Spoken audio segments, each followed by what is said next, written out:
Let's talk about the G protein. So the first thing we need to understand is how it gets activated and deactivated. So when it's off, it has a GDP bound to it. GDP has two phosphates. Um, and then for it to be turned on, it needs to receive a signal, usually from the GPCR, which will cause this GDP to dissociate from it. And then a GTP with three phosphates will now bind to it, and now it is active.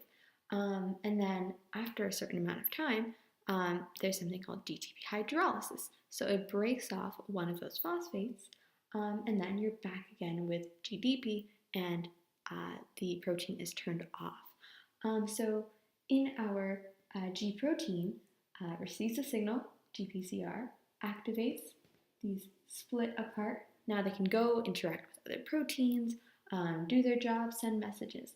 But that's only going to last a very short amount of time because as soon as they separate, the intrinsic GTPase found within the alpha subunit is going to start the timer, and then it's going to break off that phosphate from the GTP, making it to GDP, and then this is going to be inactive again. So inactive alpha subunit goes and rejoins the beta gamma subunit, and then the whole thing is inactive. Now this only lasts a couple of seconds of them being active, but actually a couple of seconds is a lot because enzymes work really, really fast. So you don't really need hours to be able to interact and send a message. So you're stressed. There's a bunch of epinephrine or adrenaline flowing through your blood, and guess where it's going? Let's say it's going to a skeletal muscle cell. So here's your epinephrine. It's activating a GPCR, which then caused the G protein to activate, separating the alpha subunit from the beta gamma subunit. The alpha subunit is now interacting with this protein called adenylyl cyclase, and this enzyme is actually going to take ATP found in the cell and convert it to cyclic AMP. Now, cyclic AMP is unstable, so it's going to want to go interact with stuff. It's not a protein. Small, there's a whole lot of it, and it's amplifying the message of epinephrine, so it is actually a second messenger. And what it's going to do is go activate protein kinase A. And now that it's active, it's a kinase. So what a kinase is do, they add phosphate that they get from ATP hydrolysis. So in this case, it's going to add it to a phosphorylase kinase. Wait a minute, a kinase just phosphorylated another kinase? What do we call that? A mini phosphorylation kinase cascade, yay! Okay, and then the phosphorylase kinase is a kinase, so it's going to add a phosphate to phosphorylase. In this case, more precisely, it's a glycogen phosphorylase enzyme. And when it adds it to that, it activates it.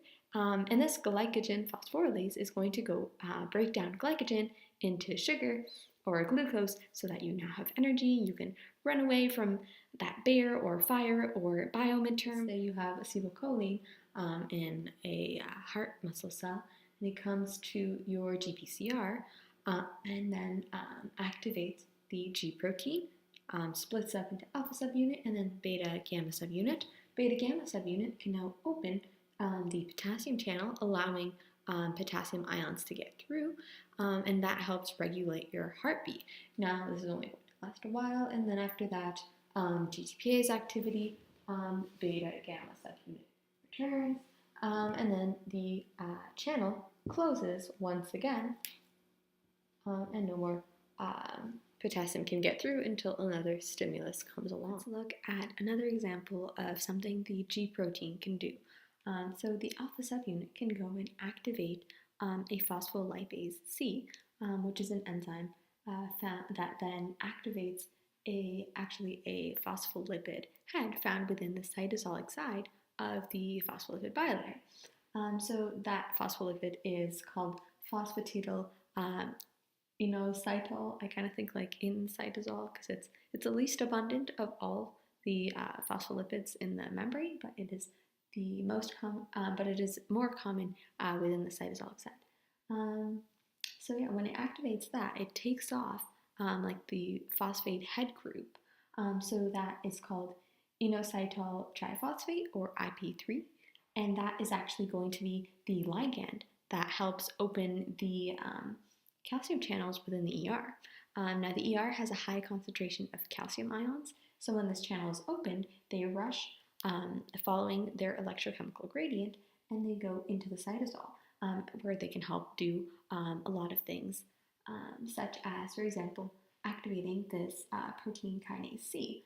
Now, to help activate this protein kinase C, we also have the help of the diacetylglycerol, which is just the two fatty acid tails that were left behind when we took off the polar head group from this same phospholipid. So activate PKC, which can then continue the signal pathway that way. Or the calcium ions can also help calmodulin, which is another protein. It has 4 binding sites for the calcium, and then it kind of like, once it's activated with the calcium, it hugs these other proteins and continues the signal pathway in that way.